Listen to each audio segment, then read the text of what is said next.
buka surat Abasa.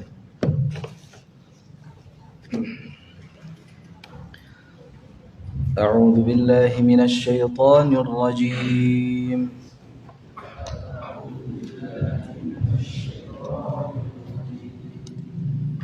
بسم الله الرحمن الرحيم.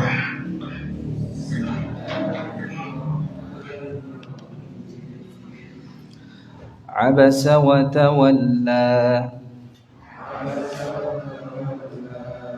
أن جاءه الأعمى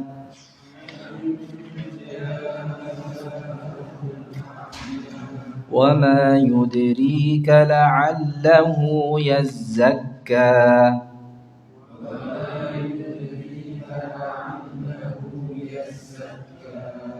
أو يذكر فتنفعه الذكرى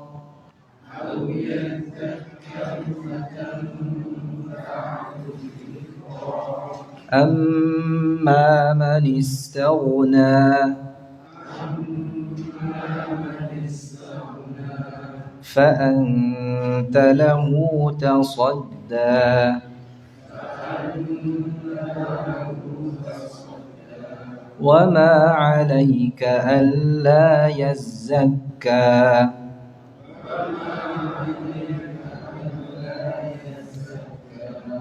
وأما من جاءك يسعى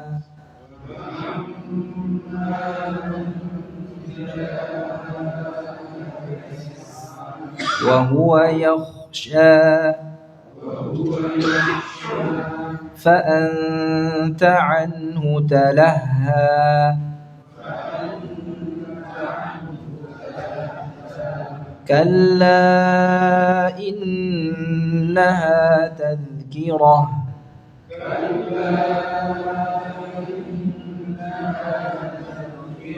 فمن شاء ذكره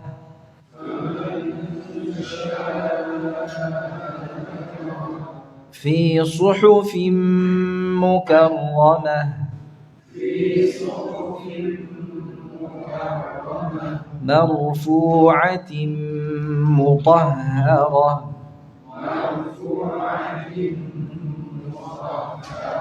بأيدي سفرة كرام بررة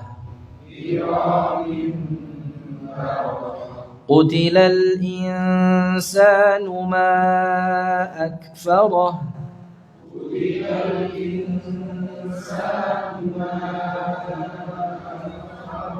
من أي شيء خلقه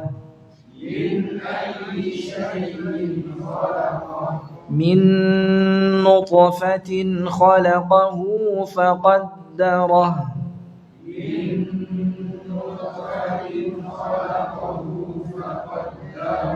ثم السبيل يسره ثم أماته فأقبره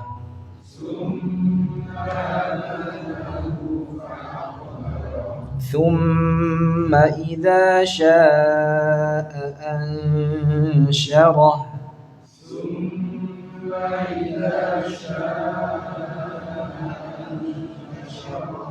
كلا لما يقض ما أمره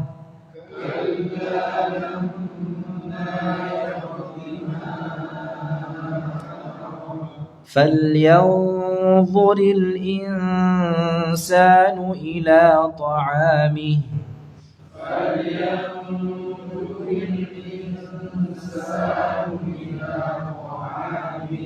أنا صببنا الماء صبا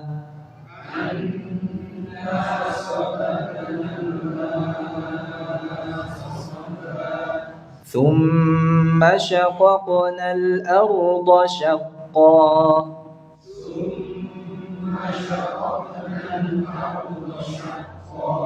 فأنبتنا فيها حبا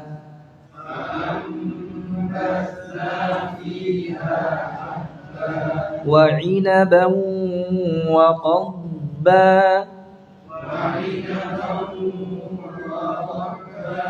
وزيتونا ونخلا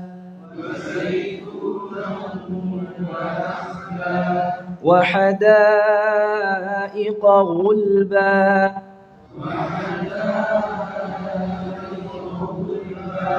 وفاكهة وأبا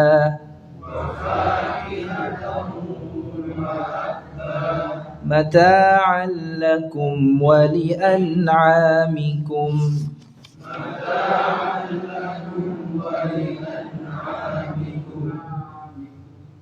بارك الله فيكم.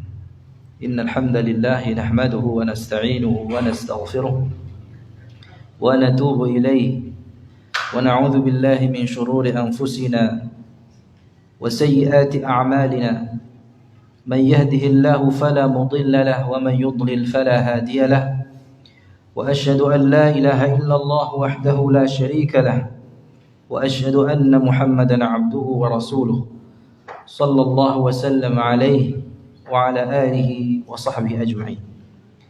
أما بعد, kaum muslimin, bapak-bapak, ibu-ibu, jamaah yang dirahmati oleh Allah Subhanahu wa taala. Dalam kehidupan ini manusia mencari kebahagiaan. Di sisi yang lain mereka berhadapan dengan realita bahwa yang namanya hidup ini tidak selalu bahagia. Ada kalanya suka, ada pula kalanya duka. Ada suka, ada duka. Ada masanya bahagia, ada masanya sedih. Ada masa bahagia, ada masa sedihnya. Lalu bagaimana agar seseorang itu tetap merasa tenang dalam dua kondisi yang bergonta-ganti ini?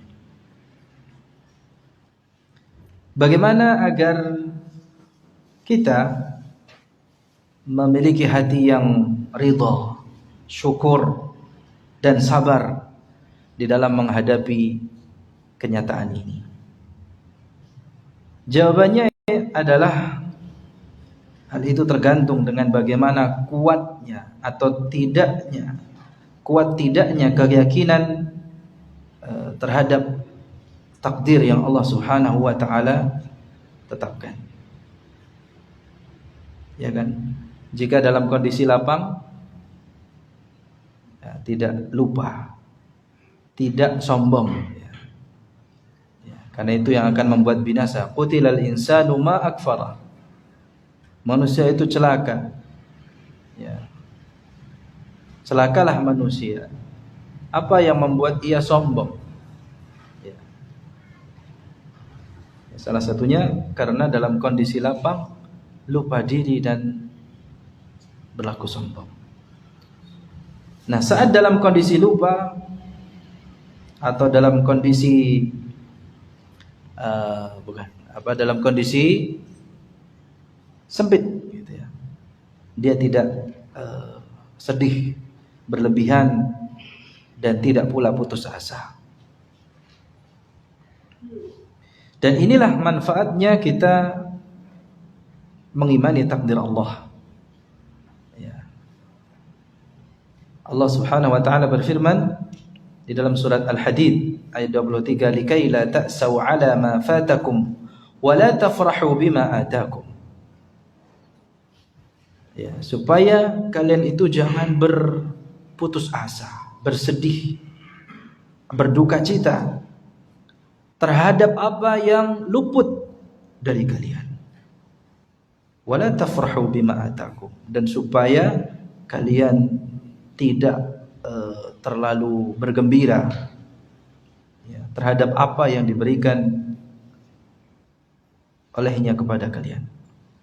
Wallahu la yuhibbu kulla mukhtalin fakhur, dan Allah tidak menyukai setiap orang yang sombong lagi membanggakan diri. Jadi kalau demikian cara untuk bahagia dalam kondisi lapang maupun sempit, tentu pertanyaan yang muncul dalam benak kita adalah bagaimana caranya agar kita ini atau keimanan kita kepada takdir itu kuat. Maka tidak ada cara lain kecuali adalah dengan mengimaninya secara benar. Nah, dari apa yang kita pelajari ya, dari ayat-ayat Allah, firman Allah di surat Abasa yang lalu, ada sebuah hadis ya yang cukup panjang sebenarnya, yaitu hadis tentang asal penciptaan manusia. Ya, ayat yang ke berapa itu? Min ayyi syai'in khalaqa, ya, ayat 18. Min nutfatin khalaqahu faqaddara thumma as-sabila ya. Nah, thumma amatahu faqbara, thumma idza syajara. Nah, di sana disebutkan hadis ya tentang asal penciptaan manusia, yaitu dari Abu Abdurrahman Abdullah bin Mas'ud radhiyallahu anhu. Ya. Haddatsana Rasulullah sallallahu alaihi wasallam wa huwa as-sadiqul masduq. Coba kita baca kembali hadisnya. Ya. Agar kita banyak mendapatkan faedah dari apa yang disampaikan oleh Rasulullah sallallahu alaihi wasallam sebagai penjelasan dari ayat di surat Abasa. Apa kata Rasulullah? Inna ahadakum yujma'u khalquhu fi batni ummihi 40 yawman nutfah. Ya, sesungguhnya kalian itu dikumpulkan penciptaannya fi batni ummihi, di perut ibunya, 40 yawma, selama 40 hari, nutfatan, dalam bentuk nutfah, ya, setetes air mani. Thumma yakunu 'alaqatan mithla dhalik, kemudian berubah dari setetes air mani menjadi apa? 'alaqah, setetes darah. Itu mithla dhalik, ya, selama 40 hari juga. Thumma yakunu mudghatan mithla dhalik, kemudian menjadi segumpal daging atau mudghah selama 40 hari pula. Thumma yursalu ilaihi al-malak fayanfukhu fihi ar-ruh, kemudian diutus kepadanya seorang malaikat, lalu ditiupkan padanya ruh. Wa yu'maru bi arba'i kalimatin, kemudian diperintahkan untuk ditetapkan 4 kalimat, 4 perkara, bikatbi rizqihi wa ajalihi wa amalihi, rezekinya, ajalnya, amalnya, wa syaqiyun aw sa'idun, ya, dia menjadi orang yang celaka atau orang yang bahagia. Fawalladzi la ilaha illa ghairu, fawalladzi la ilaha ghairu, demi Allah yang tidak ada sesembahan yang patut disembah selainnya. Inna ahadakum la ya'malu bi'amali ahli al-jannah hatta ma yakunu bainahu wa bainaha illa dhira'. Sesungguhnya di antara kalian akan ada yang melakukan perbuatannya ahli surga. Sesungguhnya salah seorang di antara kalian akan melakukan amalan penduduk surga. Hatta ma yakunu bainahu wa bainaha illa dhira', hingga jarak antara dirinya dan surga itu hanya tinggal sehasta. Dhira' ini sehasta. Fa yasbiqu alaihi al-kitab fayamalu bi'amali ahli an-nar fayadkhuluha. Akan tetapi telah ditetapkan baginya ketetapan dia melakukan perbuatan ahli neraka, ya, penduduk neraka, maka akhirnya masuklah ia ke dalam neraka. Na'udzubillah min dzalik. Wa inna ahadakum la ya'malu bi'amali ahli an-nar hatta ma yakunu bainahu wa bainaha illa dhira' fayasbiqu 'alaihi al-kitab fayamalu bi'amali ahli al-jannati fayadkhuluha.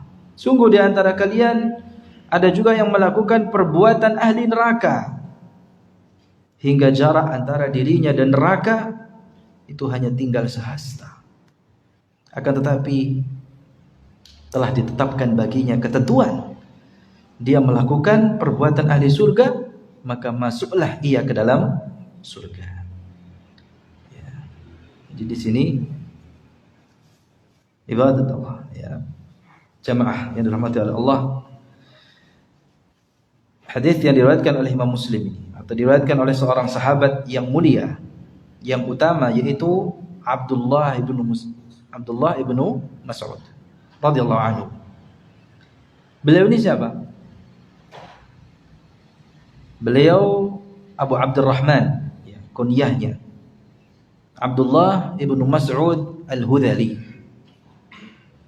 seorang yang faqih, dan beliau juga seorang imam,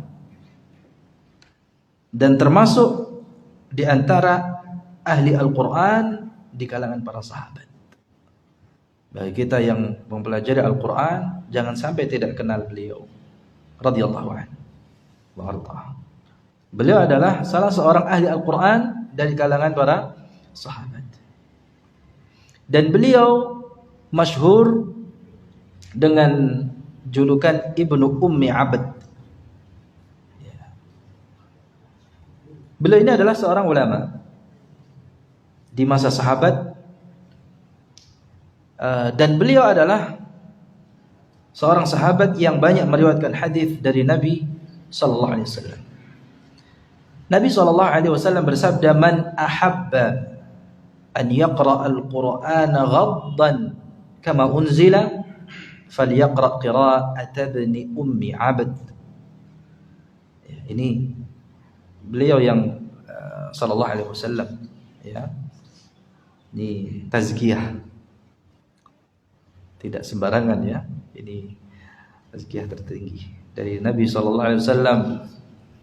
Man ahabba, barang siapa yang sangat ingin, an yaqra al-Qur'ana ghaddan kama unzil, ingin membaca Al-Qur'an dengan bacaan yang tepat atau yang ghaddan, yang indah, yang berat makanan itu masih hangat gitu ya, yang murni, yang kalau fresh gitu ya, seperti sebagaimana Al-Quran itu diturunkan, ya, falyaqra qira'ata ibni ummi abd, hendaklah ia membaca Al-Quran dengan bacaan ibnu ummi abd. Abdullah ibnu Mas'ud radhiyallahu an, beliau wafat tahun 33 Hijriah di masa Khalifah Utsman bin Affan radhiyallahu anhu, dan beliau saat itu berusia 66 tahun, dan jenazahnya dimakamkan di Baqi'. Jamaah sekalian dirahmati oleh Allah Subhanahu wa taala. Nah, Abdullah ibnu Mas'ud radhiyallahu an memulai riwayatnya dengan mengatakan tadi, hadatsana Rasulullah sallallahu alaihi wasallam wa huwa as-sadiqul masduq. Wa huwa as-sadiqul masduq. Beliau radhiyallahu an mengatakan, atau memulai riwayatnya dengan mengatakan wa huwa as-sadiqul masduq. Ya, ini kata-kata yang ditujukan kepada Rasulullah sallallahu alaihi wasallam. Ya. Beliau menyifati Rasulullah wa huwa as-sadiqul masduq. Beliau ini adalah orang yang benar dan dibenarkan. Ya. Maksudnya apa? Di sini sahabat Abdullah ibnu Mas'ud radhiyallahu an ingin agar orang-orang itu tahu apa yang disampaikan ini dari Rasulullah sallallahu alaihi wasallam. Dan yang disampaikan ini adalah wahyu. Beliau jujur dan yang menyampaikan kepada beliau adalah yang benar ucapan. Jadi beliau berikan pembukaan seperti ini ya, karena apa yang disampaikan itu ini kan perkara yang gaib. Ya. Mungkin kalau kita sekarang di zaman ini mungkin sudah ada teknologi ya. Biasa aja gitu ya. Tapi ini apa yang disampaikan adalah sesuatu yang ya di zaman itu ya ini perkara yang kayaknya mustahil. Orang ini membutuhkan alat yang canggih, teknologi yang tinggi ya. Tapi ini Rasulullah SAW ya, apa yang disampaikan ini adalah wahyu dan beliau jujur menyampaikannya ya. Yang disampaikannya adalah perkara yang mungkin baru sekarang orang ya mengetahuinya dengan mudah karena ya setelah diteliti oleh para ilmuwan. Istilahnya di zaman apa? Bukan zaman batu ya atau zaman. Tapi Rasulullah menyampaikan kan ini wahyu. Dan persis seperti apa yang diteliti oleh para ilmuwan saat ini. Ya.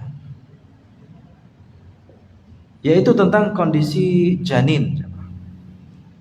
Kondisi janin yang ada dalam perut ibunya. Yang tadi 14 abad lalu belum diketahui ilmu pengetahuan. Dan ini semakna ya, ucapan beliau ini semakna dengan perkataan sahabat Ali bin Abi Thalib ya, kalau tidak salah, inni ahlifu billahi ya, aku bersumpah dengan Allah ya, maka kadzaba Rasulullah tidak berdusta, wala kudzibna, dan kita tidak dibohongi. Jadi setelah menjelaskan kondisi janin ya, pada perut ibu ya, di perut seorang ibu, Nabi SAW menjelaskan ada 4 hal yang telah ditetapkan jauh sebelum janin itu lahir, jauh sebelum seseorang itu lahir. Dan ini mengajarkan kepada kita agar meyakini apa tadi? Takdir. Ya. Apa tadi? Bikatbi rizqihi wa ajalihi wa amalihi wa syaqiyyun aw sa'id. Rezekinya, ajalnya, amalnya. Dan yang keempat, nasibnya, dia menjadi orang yang celaka atau orang yang bahagia. Itu sudah Allah Subhanahu wa taala tetapkan. Jadi dari hadis ini dapat dipahami bahwa setelah 120 hari berarti ya, 120 hari. Ya, 120 hari berada dalam kandungan. Seseorang itu akan ditetapkan nasibnya atau keadaannya di dunia. Dan bagaimana nasibnya nanti di akhirat. Ya. Dan yang memerintahkan malaikat untuk meniupkan ruh ini adalah Allah Azza wa Jalla.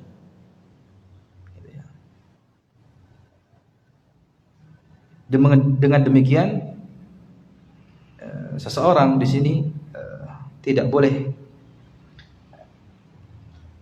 berpasrah diri sebenarnya kepada takdir. Tidak boleh hanya bersandar kepada apa yang telah dicatatkan untuknya. Karena sebenarnya seorang itu sendiri tidak tahu apa yang dicatatkan untuknya. Apakah dia seorang yang di dunia itu kaya atau miskin, susah atau senang, nanti di akhirat masuk surga atau neraka, tidak tahu.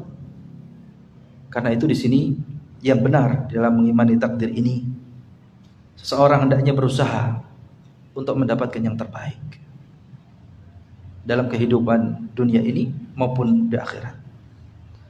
Kalau kita berusaha yang terbaik, mudah-mudahan Allah Subhanahu wa taala mencatatkan atau menetapkan hasil yang baik pula untuk kita. Sama halnya jemaah sekalian, kalau ada dua jalan yang baik dan buruk, seseorang ditawari ya satu jalan yang lebar, yang terang, yang aman, jalannya baik. Kemudian jalan yang lain itu adalah jalan yang sempit, gelap, tidak aman, dan jalannya banyak yang rusak. Jalan mana yang akan ditempuh? Tentu jalan yang pertama. Demikian juga apabila seseorang ingin masuk surga, maka ia harus beramal saleh, menaati Allah, menjauhi larangan-larangannya, agar sampai ia ke tempat tujuannya, yaitu tujuan akhirnya adalah surga. Teruslah berbuat amal saleh, walaupun beberapa kali jatuh terperosok ya, beberapa kali melakukan kesalahan, berkali-kali ya jatuh bangun.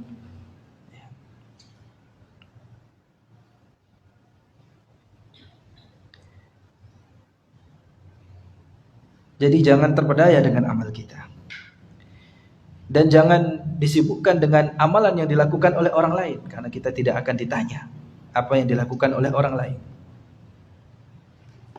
Ya, fokus kepada apa yang menjadi tugas kita, kewajiban kita. Ya. Walaupun ya tadi ya, kadang seseorang ini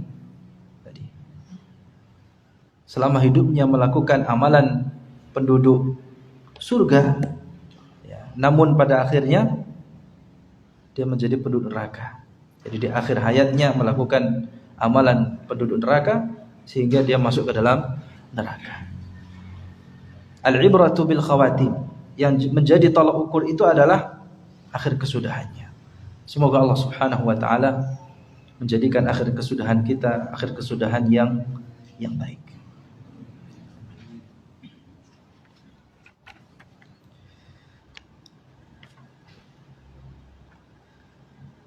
Thumma idza syaa'a ansyarah. Ya. Ayat yang ke-22, kemudian jika dia menghendaki, ya, ini merupakan itsbatu masyiatillah. Ya. Kalau di ayat sebelumnya faman syaa'a dzakarah, itu penetapan masyiah kita sebagai manusia. Di sini ya kita mengambil pelajaran tentang masyiah Allah. Allah Subhanahu wa taala di sini menetapkan kehendaknya. Tsumma idza syaa'a ansyarah. Ya. Jadi Allah berkehendak untuk membangkitkan manusia nanti dan memberikan ganjaran ya kepadanya. Kalla ya. Lamma yaqdi ma amarah.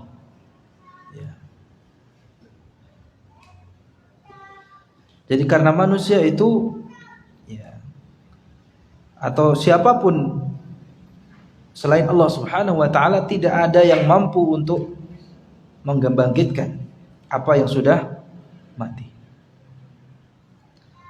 Di sini Allah Subhanahu wa taala melanjutkan firman-Nya, kalla, sekali-kali tidak. Lamma yaqdi ma amarah. Belumlah manusia itu melaksanakan apa yang diperintahkan Allah kepadanya. Jadi di sini ada kata lamma yang artinya lam, maknanya adalah lam, belum. Ya. Jadi Allah Subhanahu wa taala ya. Ini kalau dibawa kepada makna kepada Allah Subhanahu wa taala, annallaha ta'ala lam yaqdi ma amarah. Ya.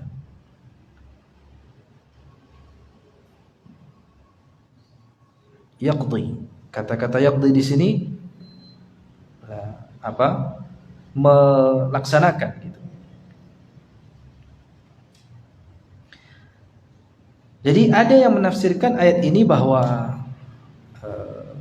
ini kalau dibawa kepada makna yang khusus ya. Yang dimaksud di sini ada yang menafsirkan bahwa manusia yang kafir itu tidak melaksanakan perintah Allah. Ya. Orang kafir itu tidak melaksanakan perintah Allah. Dan kalau dibawa kepada makna yang umum, ya, maka yang dimaksud di dalam ayat ini mencakup orang kafir dan orang mukmin juga. Sehingga artinya bagaimanapun manusia itu ya berusaha, dia tidak akan mampu melaksanakan seluruh perintah Allah. Ya. Jadi bagaimanapun seorang manusia itu bertakwa ya, kepada Allah, pasti ada perintahnya yang terluput darinya. Ya, ini di sini keterangannya sangat pendek sekali. Ya. Jadi ayat ini kalau dibawa kepada makna yang lebih khusus, ini maksudnya adalah orang kafir. Ya. Bahwa manusia yang kafir itu pasti dia tidak melaksanakan perintah Allah yang diperintahkan kepadanya. Namun kalau dibawa kepada makna yang umum, ya, silakan dicatat, ini barangkali keterangannya agak berbeda.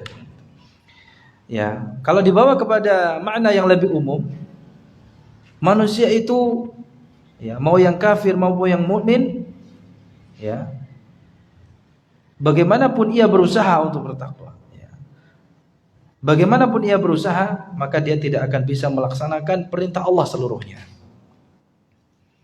Ya. Bagaimanapun seorang manusia itu bertakwa, pasti ada saja perintah Allah Subhanahu wa taala yang masih terluput darinya. Makanya Mujahid mengatakan la yaqdi ahadun abadan kullama ifturida alaih. Tidak ada seorang pun yang bisa menjalankan seluruh yang diwajibkan kepadanya.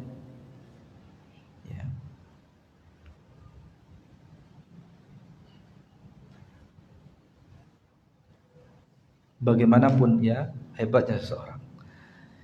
Ini ayat yang sekali lagi menyadarkan kita. Dan ayat yang sebelumnya tadi, asal penciptaan manusia, itu sekali lagi ini menyadarkan kepada kita bahwa kita ini adalah makhluk yang lemah. Kalau bukan karena taufik dari Allah Subhanahu wa taala, ya, kita tidak mampu untuk menjalani kehidupan ini, termasuk di dalam menjalankan peribadatan kepada Allah Subhanahu wa taala. Baik, jamaah sekalian yang dirahmati oleh Allah Subhanahu wa taala. Kemudian setelah Allah Subhanahu wa taala mengajak manusia untuk merenungkan, ya, merenungi penyebab kenapa para manusia itu kafir. Apakah yang membuat mereka itu sombong? Padahal mereka hendaknya melihat hakikat penciptaan mereka, yaitu dari air yang hina. Ya. Dan di sini manusia, ya, betapapun takwanya, betapapun usahanya, seberapa besar usahanya, ya, tidak akan pernah bisa melaksanakan semua perintah Allah Subhanahu wa taala. Kemudian Allah Subhanahu wa taala kembali mengajak kita untuk merenungi, ya, untuk merenungkannya, ya. Sementara seluruh kenikmatan itu telah Allah Subhanahu wa taala sediakan. Apa kata Allah Subhanahu wa taala di ayat berikutnya? falyanzuril insanu ila ta'ami. Ya. Di sini Allah Subhanahu wa taala mengingatkan manusia akan karunia, ya, nikmat yang Allah anugerahkan kepadanya. Falyanzuril insanu ila ta'ami.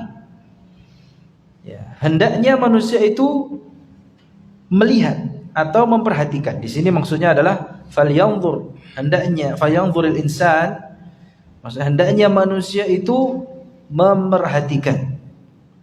Ya. Memperhatikan apa? Memperhatikan makanannya.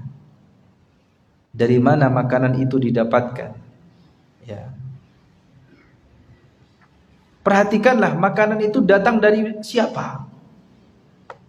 Ya. Apakah dari salah satu makhluk Allah selain Allah, ataukah hanya semata-mata itu datangnya dari Allah Subhanahu wa taala? Wa yanbaghi lil insan, di sini ya, seorang manusia hendaknya sadar, ya, memperhatikan ayat di surat Al-Waqi'ah ayat 63 sampai 67. Ya. Hendaknya dia merenungi makanan yang dimakan, dari mana ia mendapatkan makanan tersebut. Ya. Apakah dia sendiri punya andil sehingga makanan tersebut itu ada? Dan tentu saja jawabannya tidak ada andil sebenarnya. Ya, tidak ada. Ya. Afara'aitum ma tahruthun a antum tazra'unahu am nahnu zari'un, dan seterusnya. Ya. Mulai dari tumbuhnya tanaman itu saja kita sebenarnya tidak punya andil. Ya. Ya. Buah-buahan yang kita makan, makanan yang kita makan, itu dari mana? Ya. Dari Allah Subhanahu wa taala. Ditanam di mana? Di tanahnya Allah Subhanahu wa taala. Yang memberikan pengairan siapa? Allah Subhanahu wa taala. Semuanya adalah andil dari Allah Subhanahu wa taala. Jadi kalau kita renungi, ya, dari mana makanan itu ada, ya, itu semuanya sebenarnya adalah dari Allah Subhanahu wa taala semata. Anna sababna al-ma'a sabba. Makanya, ya, di sini Allah Subhanahu wa taala melanjutkan firman-Nya, anna sababna al-ma'a sabba. Kamilah yang telah mengucurkan atau mencurahkan air yang melimpah itu. Ma sabba, ya, yang melimpah dari langit. Thumma syaqaqna al-ardha syaqqa. Kemudian kami belah bumi dengan sebaik-baiknya. Fa ambatna fiha habba. Lalu di sana kami tumbuhkan biji-bijian, wa inaban wa qadba, anggur dan sayur-sayuran, wa zaituna wa nakhla, dan zaitun dan pohon kurma, wa hadaiqa ghulba, kebun-kebun yang lebat, wa fakihatan wa abba, buah-buahan serta rerumputannya, mata'al lakum wa li'an'amikum, semua itu demi kesenangan kalian dan untuk hewan-hewan ternak kalian. Baik, nanti kita lanjutkan kembali setelah kumandang adzan berikut ini. Silakan.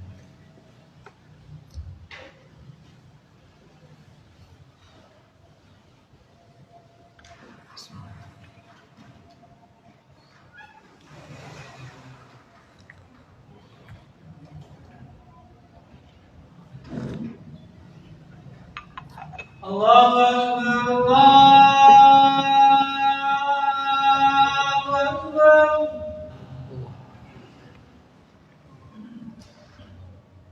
Allahu Akbar, Allahu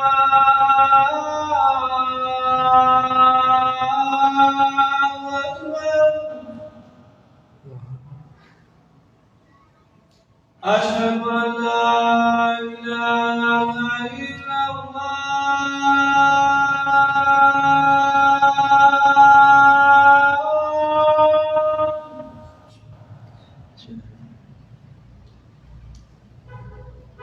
Asyhadu an la ilaha illallah.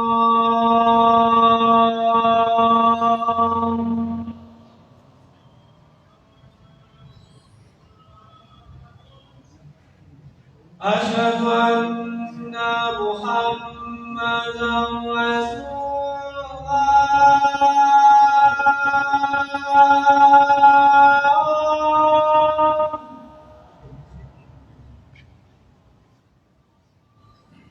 أشهد أن محمدا رسول الله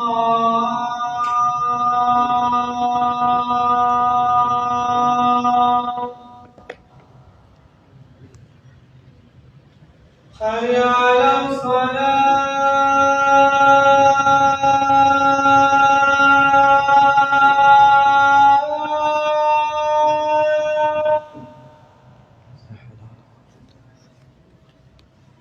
حي على الصلاة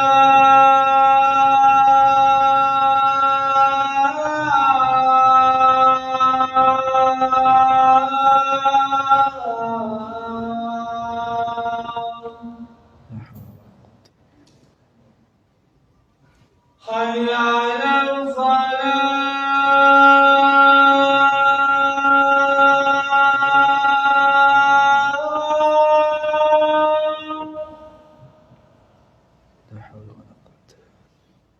حي على الفلاح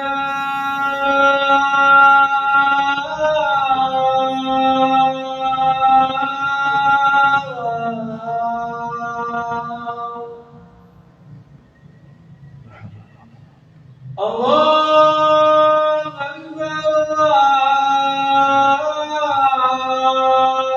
الله أكبر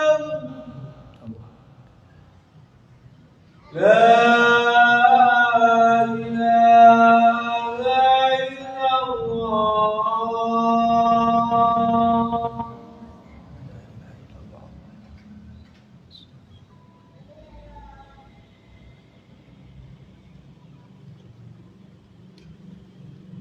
Baik jemaah, ayat yang ke-24 sampai dengan 32 ini ya mengajarkan kepada kita agar sebagai seorang manusia hendaknya memperhatikan, merenungi ya, makanan yang dimakannya. Ya. Dari mana kalau seorang muslim ketika makan ya, itu tidak hanya seperti halnya hewan ya, makan untuk hidup ya. Sekedar untuk apa? Hidup saja. Tapi dari makanan tersebut hendaknya dia memperhatikan. Dan ini perintah Allah Subhanahu wa taala, "Falyanzuril insanu ila ta'am." Hendaknya manusia itu memperhatikan, melihat dan memperhatikan makanan yang dimakannya. Dan ini tidak hanya kita sebagai orang dewasa, ketika kita bersama dengan anak-anak kita ya, kita ajarkan ya, ketika makan ya, agar muncul rasa syukur ya, kepada Allah Subhanahu wa taala, bahwa makanan yang hadir, yang Allah hadirkan di meja makan kita, di piring kita ini ya, itu kita dapat merenungi ya, kekuasaan Allah Subhanahu wa taala dan menyadari betapa lemahnya diri kita sebenarnya. Sebagaimana yang telah berlalu pada ya, tafsir sebelumnya. Jadi di sini Allah Subhanahu wa taala menyebutkan apa? Biji-bijian. Kenapa biji-bijian? Apa yang bisa diambil dari Allah sebutkan di sini? Apa yang diambil dari pelajaran? Kenapa Allah Subhanahu wa taala menyebutkan biji-bijian di sini? Kenapa biji-bijian?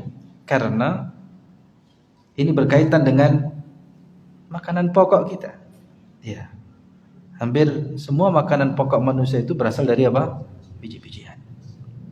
Ya. Fa'ambatna fiha habba. Dan kami tumbuhkan apa? Biji-bijian. Setelah Allah Subhanahu wa taala menyatakan bahwa ialah yang mencurahkan air dari langit, air hujan dari langit. Ya. Kemudian kami belah bumi dengan sebaik-baiknya. Apa kata Allah? Fa'ambatna fiha habba. Kami tumbuhkan darinya biji-bijian. Ya. Kenapa biji-bijian? Karena itu berkaitan dengan apa, jemaah? Makanan pokok kita yang rata-rata semuanya apa namanya? Ya, berasal dari apa? biji-bijian.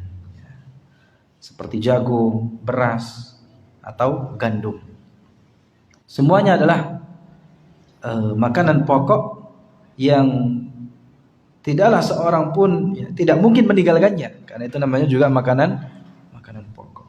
Apalagi kita orang Indonesia, tidak makan kalau enggak nasi. Roti pun tetap dari mana? Biji-bijian dari gandum.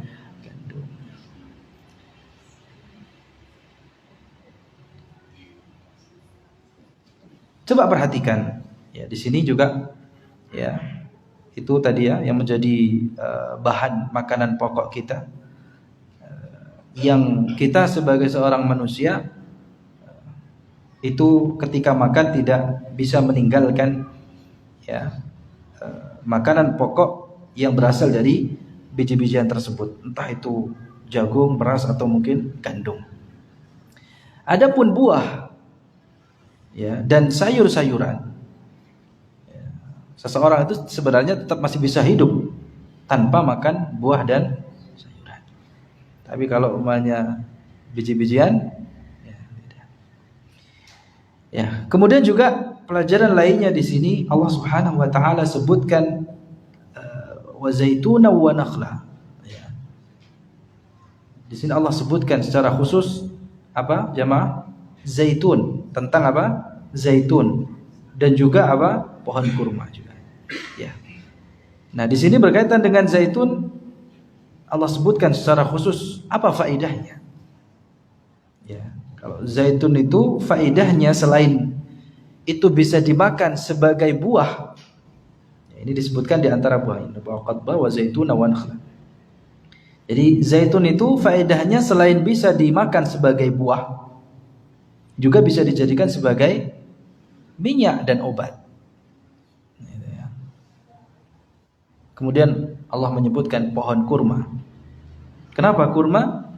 Karena kurma ini juga bisa menjadi makanan pokok, juga bisa menjadi apa? Buah-buahan.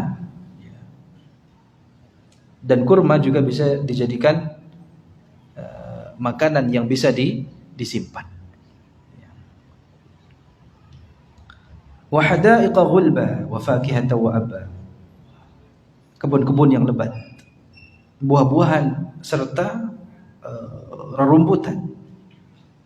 Mata'an lakum wa li'an'amikum. Ini ayat yang ke-32 ini mengisyaratkan kepada kita betapa hinanya dan fananya dunia. Jadi kata Allah, mata'an lakum wa li'an'amikum, semua itu demi kesenangan kalian dan untuk hewan-hewan kalian. Ini sebenarnya ayat ini mengisyaratkan kepada kita betapa hinanya dunia dan fananya dunia ini. Karena apa? Dunia itu hanya sebatas kesenangan, yang itu pasti akan sirna,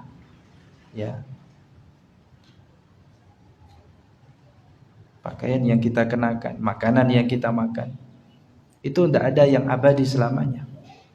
Semuanya akan sirna.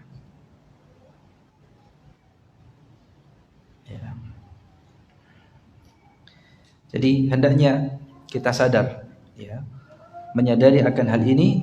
Semoga kita diselamatkan oleh Allah Subhanahu wa taala. Baik, cukup sampai di sini apa yang bisa kita pelajari dari bagian yang keberapa ini? Kedua dari surat Abasa. Insyaallah ayat berikutnya itu sebagai penutup ayat yang ke-33 sampai dengan akhir surat. Allah Subhanahu wa taala menutup surat Abasa, yaitu kembali dengan menjelaskan dahsyatnya hari kiamat. Siap-siap saja nanti sambil ketakutan gitu Dan kita memang harus merasa takut kepada Allah Subhanahu wa taala kan dahsyatnya hari kiamat. Kita tutup, subhanakallahumma wa bihamdika asyhadu an la ilaha illa anta astaghfiruka wa atubu ilaik. Assalamualaikum warahmatullahi wabarakatuh.